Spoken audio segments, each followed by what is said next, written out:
స్కూల్లోకి వెళ్ళగానే స్కూల్లో first class చదివేటువంటి విద్యార్థి శాస్త్రి. టీచర్కు విపరీతమైన కోపం వస్తుంది. ఏం శాస్త్రి, బాగా చదువుతున్నానటువంటి పొగరు పట్టిందిరా నీకు, ఎందుకు ఈ రోజు లేటుగా వచ్చావని చెప్పేసి కర్ర తీసుకొని చెయ్యిని ఇలా పట్టి ఫటా ఫటా ఫటా కొడుతుంది.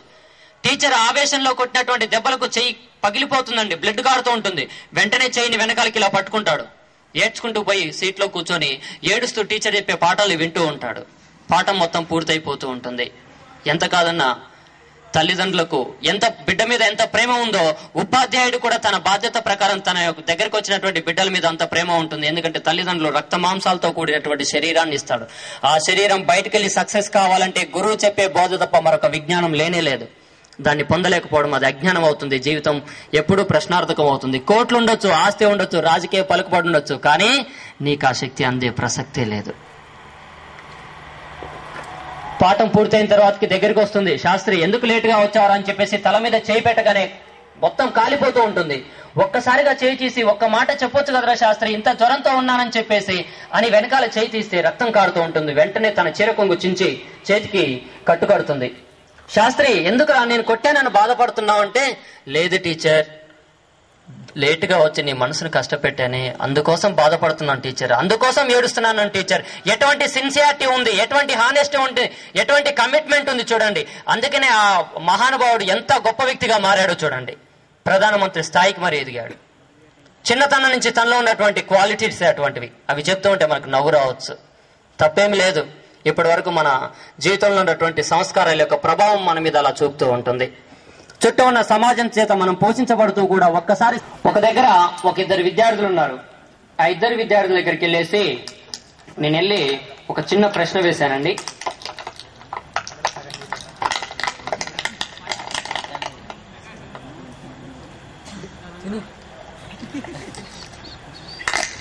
ఏంటండి ఇది? ఏం బాటిల్? ఏం వాటర్ బాటిల్? చూడండి ఎంత ప్లాస్టిక్ ఎంత స్టిఫ్ వేసాడు. నన్ను ఒకసారి బాటిల్ చూడండి. నేనేం చేశానంటే ఇలాగే క్లాస్ చెప్పేటప్పుడు ఇలా బాటిల్ చూయించేసి పలాని ఎదుటిగా శ్రీను అన్నాడు. శ్రీను, ఈ బాటిల్లో వాటర్ ఎలా ఉంది అని అడిగాను. తను అన్నాడు కదా, గురువు గారు సగం హెల్తీగా ఉంది అని చెప్పాడు. వెరీ గుడ్, ఎందుకంటే సగం ఖాళీగా ఉంది కాబట్టి. అలాగే ఇక్కడ ఉన్నటువంటి బాబుని అడిగాను. అతను శ్రీని అనుకుందాం, ఇతను శివ అనుకుందాం. శివ, ఈ బాటిల్ ఎలా ఉందంటే నీళ్ళు ఎలా ఉన్నాయంటే సగం నిండుగా ఉన్నాయి గురూజీ అన్నాడు. బాగానే ఉంది, మంచి మాట చెప్పావని చెప్పేసి మరొక బాబుని అడిగాను. ఇదివరకు ఆరోగ్యం బాగలేదన్నావు కదా, ఎలా ఉన్నావు అంటేను నీ ఆరోగ్య పరిస్థితి ఏంటంటే నేను అనారోగ్యం నుంచి బయటపడ్డాను గురూజీ అన్నాడు. నాకు అనారోగ్యం లేదు అన్నాడు. ఇంకో అతను ఏమన్నాడు, నేను ఆరోగ్యంగా ఉన్నాను అన్నాడు. తేడాను గమనించండి. మరొక వ్యక్తి ఉన్నాడు. తన దగ్గరికి వెళ్ళేసి, ఏంటి నీ పరిస్థితి, చీకటి మీద నీ అభిప్రాయం ఏంటంటే నాకు భయమే లేదు గురూజీ అన్నాడు. ఇంకొక అతను అడిగితే నేను ధైర్యంగా ఉన్నాను అన్నాడు. ఈ రెండింటి మధ్య పాజిటివ్ నెగిటివ్ అనేటువంటి పదాలు తీసుకురాకుండా వ్యత్యాసం ఏందో చెప్పండి.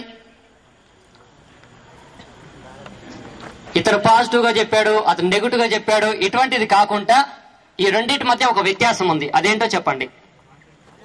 ఏమండి? కాన్ఫిడెంట్ గా చెప్పాడు. ఇంకా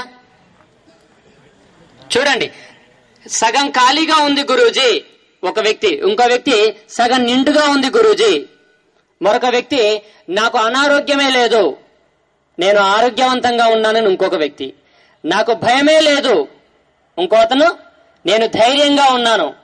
చెప్పండి వ్యత్యాసం. అమ్మా ఒక్క నిమిషం, నాన్న ఏమంటున్నాడు? అవసరం లేని దాని గురించి ఆలోచిస్తున్నాడా? ఎవరు? అమ్మా ఒకసారి లేచి నించో. వినపడట్లే, లేచి నించో. 100 మందిలో కూర్చొని మాట్లాడడం కాదు, కాస్త లేచి నించో. గట్టిగా చెప్తే ఆన్సర్ కరెక్ట్ గా తెలుస్తుంది. నాకు అర్థం కాలేదు, నువ్వు చెప్పింది కరెక్టే చెప్పింది, అదే ఏంటా అని. Okay, excellent. అనారోగ్యం అనేది అవసరం లేదు, దాని గురించి తను మాట్లాడాడు. ఎక్సలెంట్. ఇంకా కూర్చోనన్నా. ఇంకా చెప్పండి. ఏమీ లేదండి, ఇది చెప్తాను వినండి. ఒక దగ్గర సూర్యుడు వెలుతురునిస్తే మరో దగ్గర చీకటి ఉంటుంది. రెండింటిని సమానత్వంగానే స్వీకరించాలి. అయితే ఇక్కడ ఉన్నటువంటి నేను ధైర్యంగా ఉన్నాను అంటే నేను ధైర్యవంతుని అని చెప్పేసి ముందుగానే అనుకున్నాడు. వ్యక్తి యొక్క ఆలోచన విధానం ఇలాగే ఉంటుంది. నా వల్ల కాదు, నేను చేయలేను, ఇంతవరకే నా కెపాసిటీ అనేటువంటి భావన ఉంటుందండి. ఆ భావన కాదు, అటువంటి భావన నుంచి విడిపోవాలి. ఎలా ఉంటుందంటే చూడండి, నేను ఇంతకు మించి నేను చేయలేను, నేను ఎంత చదివినా నాకు రాదు,